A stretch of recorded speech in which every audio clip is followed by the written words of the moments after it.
اور یہ کوئی مراد نہیں ہے، یہ قانونی اور انسانی حقوق ہیں جو ہر قیدی کو میسر ہیں، تو عمران خان صاحب کو بھی یہ حقوق ملنے چاہیے۔ یہ جناب پاکستان تحریک انصاف نے چیزیں سامنے رکھ دی ہیں۔ اب بجٹ تو پاس کروا رہی ہے خیبر پختونخوا کی حکومت۔ بجٹ کی میں بات کر رہا تھا، ادھر بجٹ کا اجلاس قومی اسمبلی میں بھی چل رہا ہے، ادھر شہباز شریف صاحب نے زمین آسمان کے کلابے میں لا دیے فیلڈ مارشل عاصم منیر کی تعریفوں میں۔ شہباز شریف صاحب کو نا، کیونکہ وہ اقتدار میں بیٹھے ہوئے ہیں، ان کو اس بات کا آئیڈیا ہی نہیں ہے کہ یہ سارے جملے اور جتنی انہوں نے اپنی زبان سے بوٹ پالش کی ہے الفاظ کی صورت میں، یہ ان کے اوپر واپس برسے گی اور ان کے خاندان کی سیاست کے اوپر برسے گی۔ یہ سوشل میڈیا کا دور ہے، ایک ایک چیز ریکارڈ ہو گئی ہے۔ ایسا نہیں ہے کہ آپ پی ٹی وی کا ریکارڈ ختم کر دیں گے تو آپ کو بھٹو کی تقریریں غائب ہو جائیں گی یا کچھ آپ کو ملے گا نہیں، یہ سارا کچھ یہاں پہ ریکارڈ میں موجود رہے گا۔ آپ کو اس کا سامنا کرنا پڑے گا شہباز شریف صاحب، یہ جتنے آپ نے گڑھے کھود دیے نا اپنے آنے والی نسلوں کے لیے، جب پاکستان میں فری اینڈ فیئر الیکشن ہوگا، لوگ آپ کو فوج کے ٹاؤٹ کے طور پہ دیکھیں گے اور لوگ آپ سے نفرت کریں گے، کیونکہ پاکستانی ہمیشہ اینٹی اسٹیبلشمنٹ موقف اپنائیں گے۔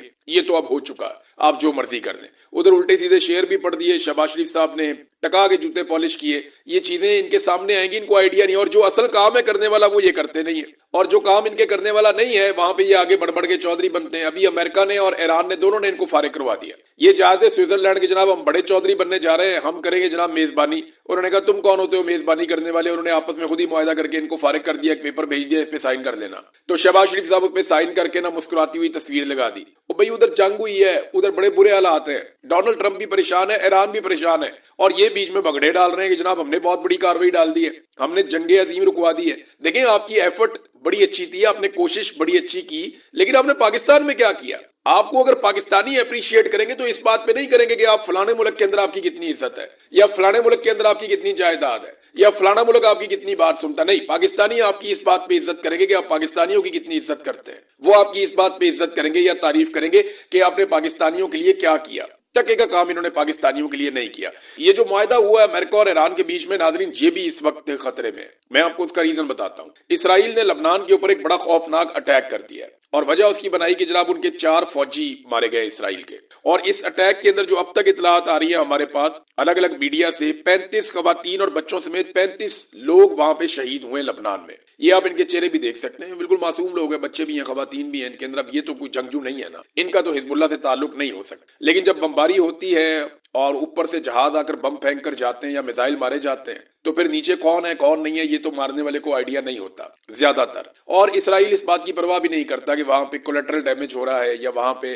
سویلین جو ہے وہ شہید ہو رہے ہیں، انہیں اس بات کی پرواہ بھی نہیں۔ بڑے سخت انہوں نے بیانات بھی دیے ہیں۔ یہ 35 لوگ شہید ہو گئے، 60 لوگ وہاں پہ زخمی ہو گئے۔ اب ایران جو ہے وہ شدید غصے میں، کچھ اطلاعات کے مطابق ایران نے وہاں پہ آبنۂ ہرمز کی ایک مرتبہ پھر بندش بھی کی ہے، اور امریکہ کو بڑا سخت پیغام بھی بھجوایا کہ جناب یہ دیکھیں اسرائیل جو ہے وہ معاہدے کی خلاف ورزی کر رہا ہے۔ ہمارے معاہدے کا یہ حصہ تھا کہ اسرائیل لبنان کے اوپر حملہ نہیں کرے گا، لیکن بڑا خوفناک حملہ لبنان کے اوپر کیا گیا، 35 لوگ بچوں اور خواتین سمیت مار دیے گئے۔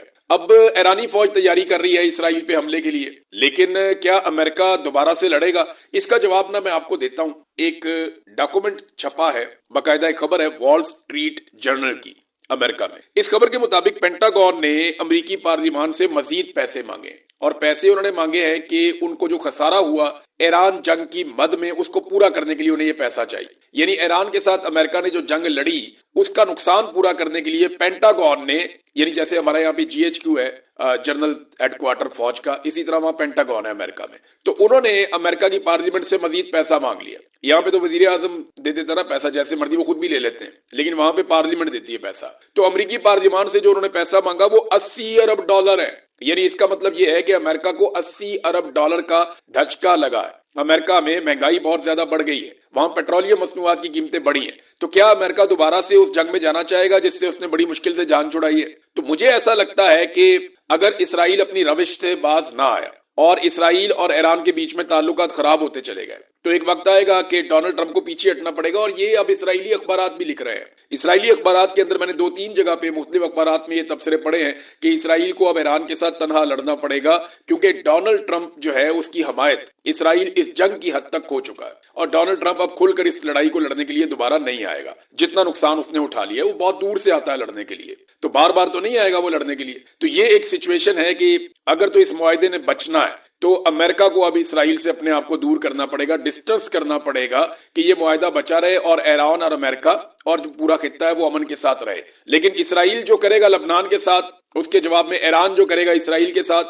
وہ ایک چیپٹر ہی پورا الگ ہو جانا چاہیے. دیکھتے ہیں کیا ہوگا، جو بھی ہوگا ہم آپ کے ساتھ اس کو شیئر کر دیں گے. تو ناظرین، جہاں پہ انہوں نے کام کرنا چاہیے پاکستان کی حکومت وہاں پہ کام کر نہیں رہی. ذرا آپ یہ دیکھیں نا، تعلیم اور صحت کے شعبے میں پاکستانیوں کے ساتھ پاکستان کی سرکار نے کیا کیا. یہ دیکھیں، میں آپ کے سامنے دو خبریں رکھ، یہ دونوں کے اندر ڈیٹا ہے. نمبر ایک تو آپ یہ دیکھیں کہ پاکستان میں جو تعلیم کے لیے بجٹ ہے فی کس، یعنی ایک آدمی کی تعلیم کے اوپر پاکستان کتنا پیسہ خرچ کرتا ہے، اس کا موازنہ کر لیتے ہیں خطے کے تمام ممالک کے ساتھ، یعنی چائنا کے ساتھ، بھارت کے ساتھ، سری لنکا کے ساتھ، بنگلہ دیش کے ساتھ، نیپال، بھوٹان، سب کے ساتھ ہم کر لیتے ہیں موازنہ کہ کون کتنا پیسہ خرچ کر رہا ہے اپنے لوگوں کی تعلیم پر. چین جو ہے وہ اپنے ایک شخص کی تعلیم کے اوپر $425 خرچ کر رہا ہے. $425 اچھی خاصی رقم ہے. یعنی اگر آپ پاکستانی پیسوں میں دیکھیں تو یہ $1.25 سے اوپر بنتا ہے، $1.25 کے آس پاس. تو چین اپنے ہر شہری کے اوپر $425 خرچ کر رہا ہے. بھوٹان جو ہے وہ $251 خرچ کر رہا ہے.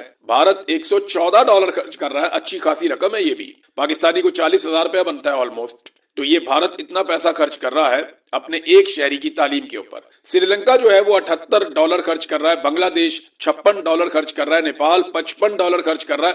اور سب سے کم پیسہ جو خرچ کر رہا ہے اپنے شہریوں کی تعلیم کے اوپر وہ پاکستان ہے اس پورے ریجن میں، وہ ہے $32. اندازہ کیجئے کہ چین خرچ کر رہا ہے $425. انڈیا کتنا خرچ کر رہا ہے $114. اور پاکستان کتنا خرچ کر رہا ہے $32. پاکستان کے بعد نیپال ہے، وہ بھی $55 فی کس خرچ کر رہا ہے، یا فی بندہ تعلیم کے اوپر وہ $55 خرچ کر رہا ہے. اور پاکستان کتنے $32. جب تعلیم کے اوپر آپ کی توجہ ہی نہیں ہے تو آپ نے قوم کیا خاک بنانی ہے. جب تک آپ نوجوانوں کو تعلیم نہیں دیں گے. اور سب سے اچھی ریشو نوجوانوں کی پاکستان کے اندر ہے. پاکستان میں 65% آبادی نوجوانوں کی ہے جن سے فائدہ اٹھایا جا سکتا تھا. بہت بڑی تعداد میں نوجوان ہیں، لیکن تعلیم کے اوپر پاکستان سب سے کم پیسہ خرچ کر رہا ہے. آج ذرا ہیلتھ کے اوپر کہ ہیلتھ پہ پاکستان کتنا پیسہ خرچ کر رہا ہے. چین جو ہے وہ اپنے ہر شہری کی ہیلتھ کے اوپر $763 خرچ کر رہا ہے. $763 ہر شہری کی صحت کے اوپر خرچ کر رہا ہے. بھوٹان جو ہے وہ $162 خرچ کر رہا ہے. سری لنکا 134، بھارت $85، نیپال $84،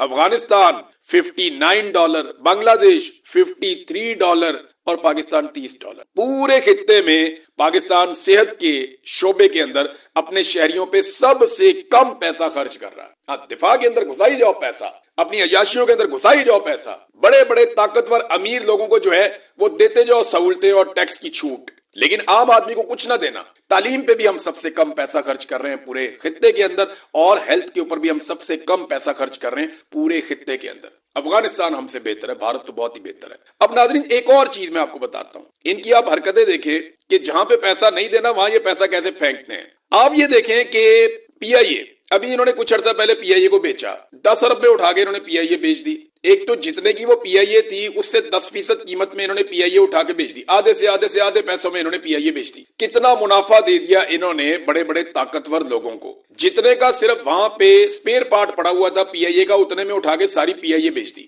جتنے میں PIA کی 2 بلڈنگیں جو ہیں ان کا پیسہ اس سے زیادہ تھا، اتنے میں اٹھا کے پوری کی پوری ایئر لائن بیچ دی. جتنے کی ایئر لائن بیچی، اس سے بہت زیادہ پیسہ خرچ کر کے بھی آپ وہ گڈ ول نہیں لے سکتے، وہ روٹ نہیں لے سکتے جو PIA کے پاس تھے. ایک تو اونے پونے انہوں نے PIA بیچ دی فوجی فاؤنڈیشن کو، عارف حبیب گروپ کو، فاطمہ فرٹیلائزر کمپنی کو، اور لیک سٹی کو، AKD گروپ کو، اور سٹی سکول کو. یہ سارے کے سارے ملٹری اسٹیبلشمنٹ کے چمچے خرچے ہیں. اور ایک تو بیچ میں ان کا اپنا ادارہ بھی ہے فوجی فرٹیلائزر کمپنی. تو ایک تو PIA اٹھا کر ان کو بیچ دی اور اتنی سستی بیچ دی، اور اس کے بعد انہیں 15 سال تک کے لیے ٹیکس میں چھوٹ دے دی کہ جناب 15 سال تک ان سے کوئی ٹیکس نہیں لیا جائے گا. اب آپ اندازہ کریں، یہ رانا مدثر علی صاحب کی رپورٹ ہے. اگر آپ اس رپورٹ کو پڑھیں تو قائمہ کمیٹی برائے خزانہ کی روداد ہے اس کے اندر، اس میں پتہ یہ چلتا ہے کہ PIA کو 15 برس کے لیے ٹیکس چھوٹ دینے کی تجویز زیر غور آئی ہے کہ جناب ان کو 15 سال کے لیے ٹیکس کی چھوٹ دے دی جائے. یہ ناظرین پاکستان کے اندر ہو رہا ہے. اشرافیہ لوٹ رہی ہے، غریب آدمی لٹ رہا ہے.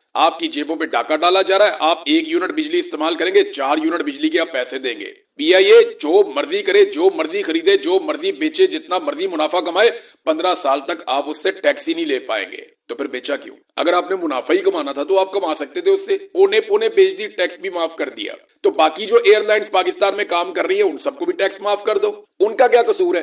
ان کا قصور یہ ہے کہ ان کی ملکیت ملٹری اسٹیبلشمنٹ کے پاس نہیں ہے. میری بات آپ سمجھ رہے ہیں؟ بھائی پی آئی اے بھی پاکستان میں چل رہی ہے، باقی جو ایئر سیال ہے وہ بھی پاکستان میں چل رہی ہے، ایئر بلو بھی پاکستان میں چل رہی ہے، اور پتہ نہیں کون کون سی ہیں بے شمار ایئر لائن پاکستان میں چل رہی ہیں۔ بھائی اگر آپ نے پی آئی اے کو ٹیکس چھوڑ دیا ہے تو باقیوں کو کیوں نہیں چھوڑ رہے آپ؟ یہ باقی پی آئی اے کا مقابلہ کیسے کریں گے؟